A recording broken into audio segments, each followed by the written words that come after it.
Bienvenido a VoxJobs, el programa donde vas a aprender sobre entrenamiento y emprendimiento. Este podcast es para ti si eres un inconformista, un curioso con ganas de escuchar y aprender. ¿Estás preparado? Sube el volumen. Empieza un nuevo episodio de VoxJobs. Buenos días, Marc. Bienvenido. Gracias por estar aquí. Hoy tenemos a Marc Urgell del despacho Avast, especialistas en temas fiscales, contables, etcétera. Pero hoy vamos a abordar un tema que nos parece bastante interesante, que es el tema del pacto de socios. Marc es un especialista en ello y nos puede dar más información sobre este tema, ¿no? Entonces, Marc, tú mismo. ¿Qué tal? Un placer estar aquí. Efectivamente, ¿no? Dentro del expertise del grupo Avast tenemos pues tanto la parte fiscal, la parte contable, también la parte corporate, ¿no? La parte más de negocio, de creación de compañías y joint ventures, que sería un poco la forma en la cual distintas personas pueden confluir de forma conjunta en un negocio.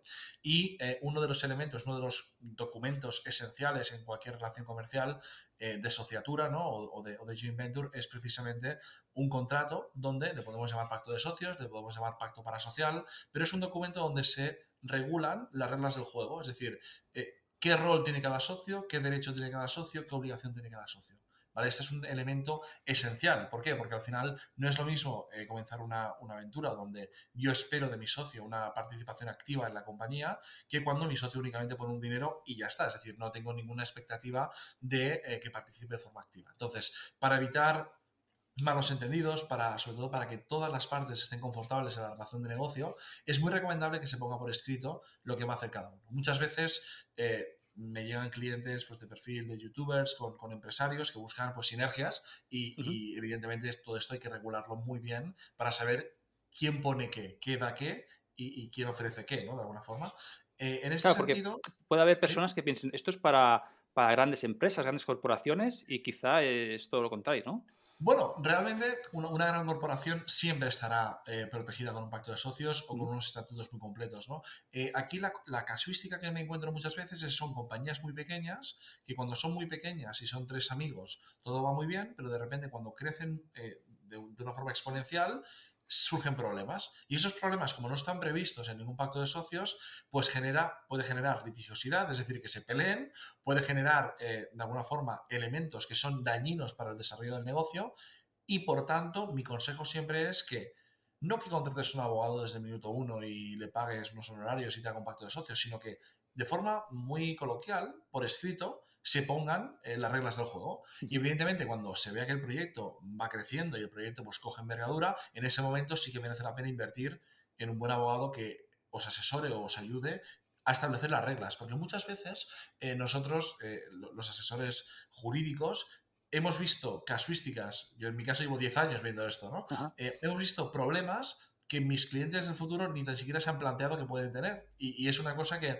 es el valor añadido que aportamos. Más que el redactar una cláusula, es la experiencia previa que mi equipo y yo tenemos en resolver problemas o en enfrentarnos a problemas que se hubieran podido resolver con un pacto de socios claro, por ejemplo, ¿no? Claro, es que al final, ¿no? Yo puedo pensar, bueno, me junto con mi socio, ¿no? Y escribimos en un papel las cosas que se nos ocurren, pero es que debe haber miles y miles de cosas que ni hemos pensado ni se nos ocurrirían, ¿no? Sí, aquí hay dos cosas, ¿no? Una, que hay cuestiones que son difíciles de prever, ¿no? Es decir, tú cuando montas una empresa pequeñita de desarrollo de contenido, ¿vale? De creación de contenido web, por ejemplo, tú nunca piensas que un fondo te va a ofrecer 5 millones de euros por la compañía. No comienzas pensando esto, ¿no? Entonces, cuando tú tienes dos socios más y llega un fondo, te ofrece 5 millones para comprar toda la compañía y hay uno de los tres socios que no quiere vender, lo que hace es frustrar la venta de los dos. ¿Qué ocurre? Que los otros dos se enfadan porque quieren vender, pero el tercero no quiere vender y el fondo quiere comprarlo todo. Y como no hay un pacto de socios, no está establecido cuándo hay que vender y cuándo no, por ejemplo.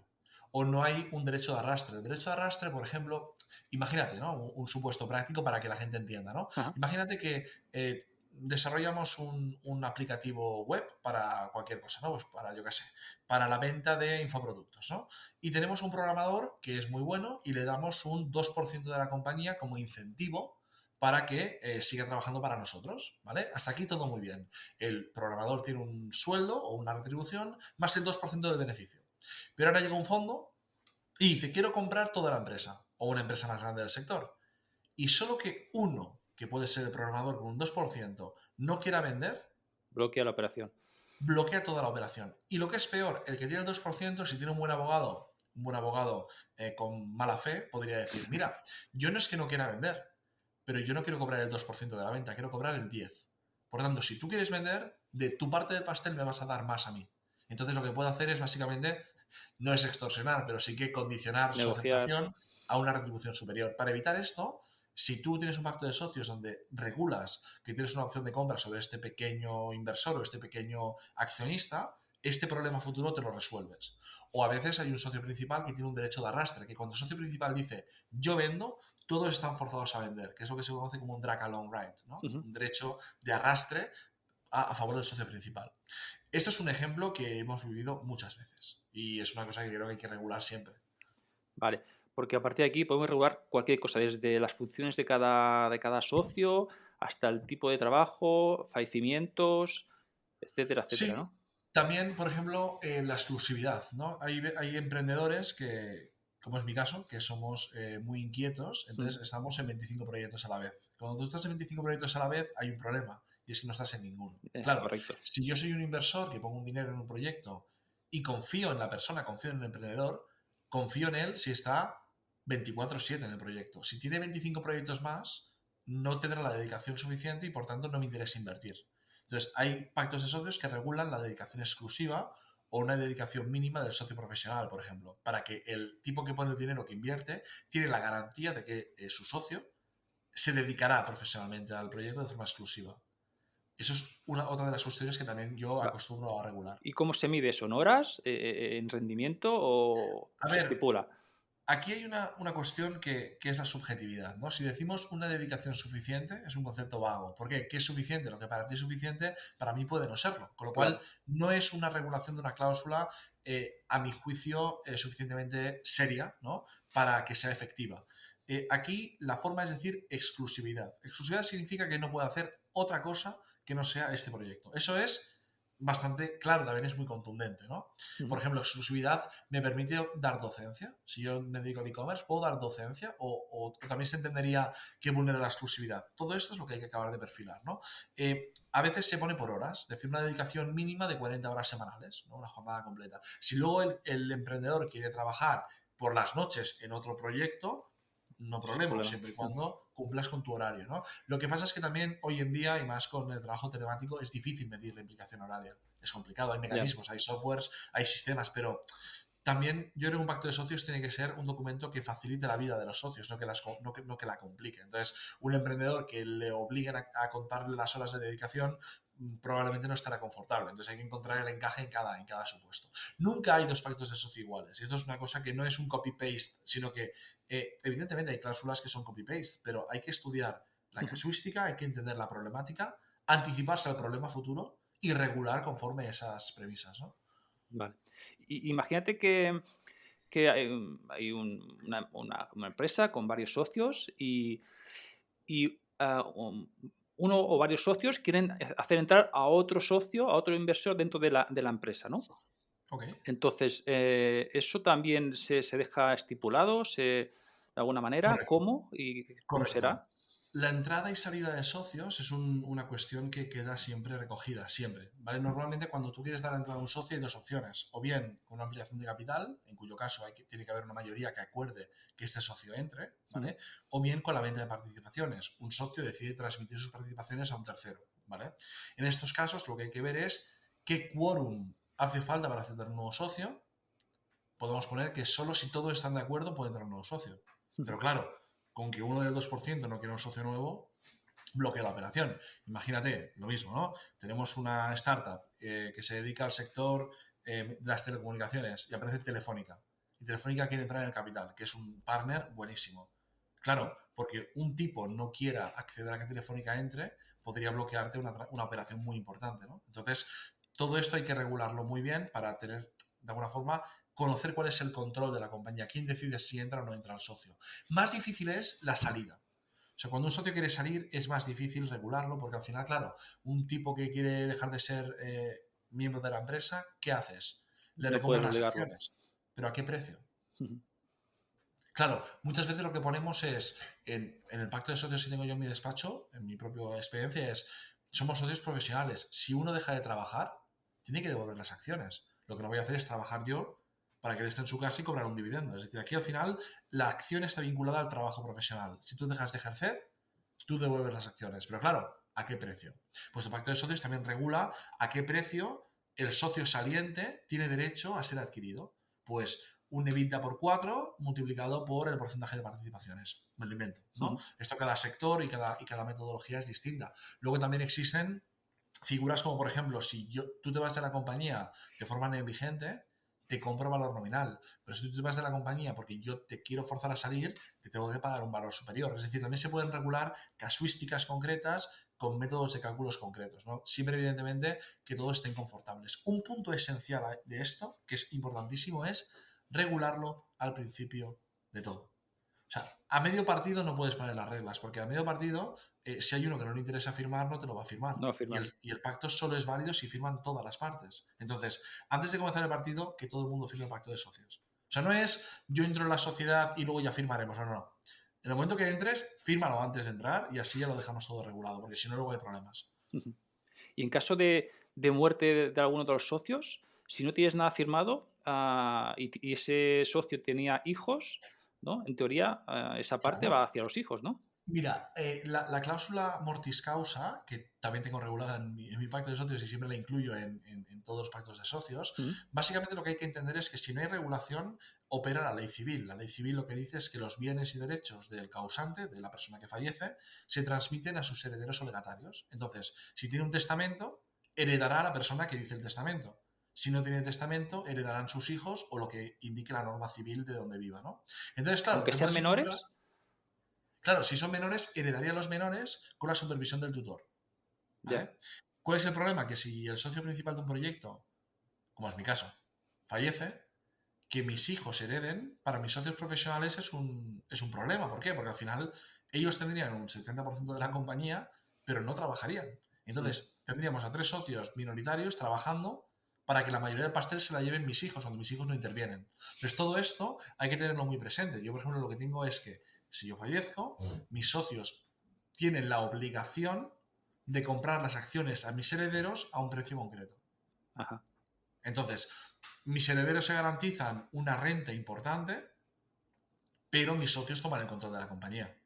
Está claro. Y esto es algo que tiene sentido. O sea, tiene sentido que el socio profesional mantenga el control de la compañía y de alguna forma buscar una compensación económica para los herederos del socio que fallece.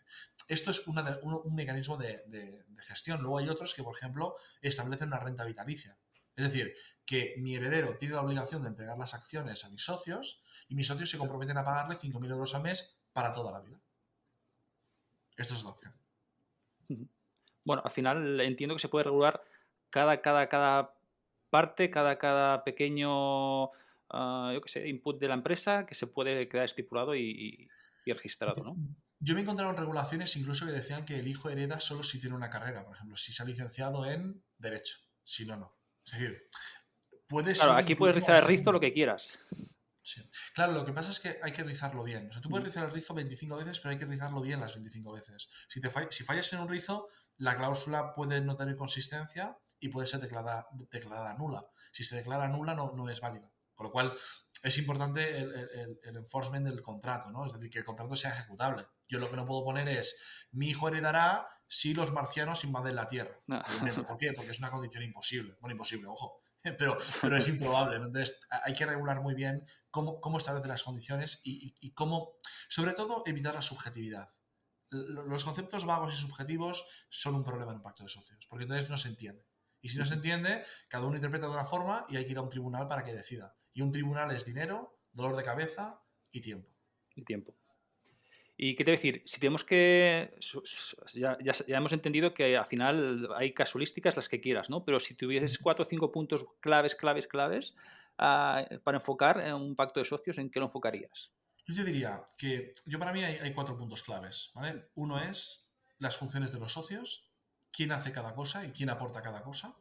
La segunda sería cómo se toman las decisiones dentro de la compañía, qué quórum, qué mayorías hacen falta para tomar decisiones estratégicas, ¿vale? Como podría ser una transmisión, como podría ser una ampliación de capital, como podría ser un joint venture con una compañía de la competencia, por ejemplo. En tercer lugar sería todo lo relativo a resolución de conflictos, como ¿qué pasa si hay un conflicto? Pues muchas veces se incorpora una cláusula arbitral. ¿Qué significa? Que no vamos a un tribunal, que vamos a un árbitro. El árbitro es más rápido y es más eficiente. Suele ser más caro, ¿vale? Pero un árbitro daría solución a una controversia del pacto de socios, por ejemplo. Esto yo siempre lo recomiendo. ¿Y un árbitro que es una persona titulada para ello o es...? Un árbitro, hay organizaciones como colegios arbitrales, ¿vale? Ajá. Que tú puedes someterte al colegio de árbitros de Suiza, de la ciudad de Berna, por ejemplo. Uh-huh. Y luego hay tribunales específicos. Por ejemplo, con todo el tema de blockchain, lo que se está creando ahora es un colegio de árbitros de blockchain. De modo que cualquier controversia de blockchain, en lugar de ir a un juez que no tiene ni idea del sector, vas a un tío que te lo va a resolver de forma más rápida, técnica, ¿no? Aquí la cosa es ver que sea imparcial, eso es importantísimo. Entonces, recapitulando, tenemos funciones de los socios, ¿vale? Uh-huh. Quórums y votaciones de cómo se gestiona la compañía, cómo resolvemos los conflictos y qué pasa con la entrada y la salida de los socios. Estos son los 4 puntos que yo creo que un pacto de socios debe recoger siempre. Luego, a partir de aquí, hay otras cuestiones que también son importantes, pero que en función de la casuística. Por ejemplo, si la compañía tiene una propiedad intelectual muy importante, una propiedad industrial muy importante, ¿qué ocurre si disolvemos la compañía? ¿Quién se queda con esa propiedad intelectual? Nos ocurre ayer mismo un conflicto societario, una compañía de formación. Tienen 1.500 alumnos en la escuela. Se disuelve la compañía. ¿Quién se lleva los contactos de las 1.500 personas? Que luego, aparte, la cláusula no puede vulnerar la ley de protección de datos, por ejemplo. O la cláusula no puede vulnerar la ley de propiedad intelectual. O sea, hay cuestiones que son importantes, pero que también tienes que tener en cuenta todo el entorno, la legislación que aplica, que no pueda contravenir ninguna ley o ningún mandato imperativo, ¿no? Genial. Yo, Marc, creo que ha quedado bastante claro tanto a nivel básico como a nivel más profundo lo que es un pacto de socios. No sé si quieres añadir algo más. Yo creo que ha quedado bastante... Como conclusión, si me permitís, sería que cuando hagáis un negocio, a pesar de hablarlo todo de buena fe, no cuesta nada coger un Word y escribir. Ya sea tu amigo, ya sea tu familia, sea tu mujer. Escribir. Si tú escribes las cosas y las dejas medianamente claras, evitarás mucho conflicto futuro. Conflicto que a veces se produce porque yo te digo una cosa y tú entiendes otra, ¿vale? Entonces, para evitar esa nebulosa de no sabemos dónde estamos, escribidlo. Y a la que veáis en la empresa comienza a funcionar, invertid en un abogado, los 2.000 euros que te pueda costar, o 1.500 euros, para que os haga un pacto de socios como Dios manda. También os digo, no que os haga un copy-paste y ponga vuestro nombre en una plantilla, sino que se siente con vosotros, que os escuche, que entienda el proyecto, que entienda la problemática, que vea las inquietudes, que utilice su experiencia previa para asesorar y haga un pacto de socios a medida. Porque un pacto de socios, si no está hecho a medida, no tiene sentido, ¿vale?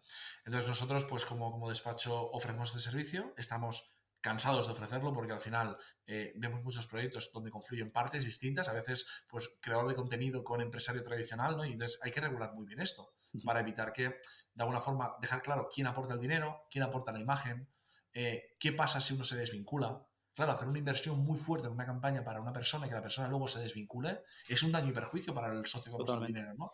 Pues todo esto es lo que estamos muy acostumbrados a hacer. Genial, Marc. Pues no te robo más tiempo. Muchas gracias por este mini curso de Pacto de Socios y nada, un placer. Un placer, Xavi. Gracias. A ti. Que vaya muy bien. Hasta luego. Hasta luego. Bienvenido a VoxJobs, el programa donde vas a aprender sobre entrenamiento y emprendimiento. Este podcast es para ti si eres un inconformista, un curioso con ganas de escuchar y aprender. ¿Estás preparado? Sube el volumen. Empieza un nuevo episodio de VoxJobs.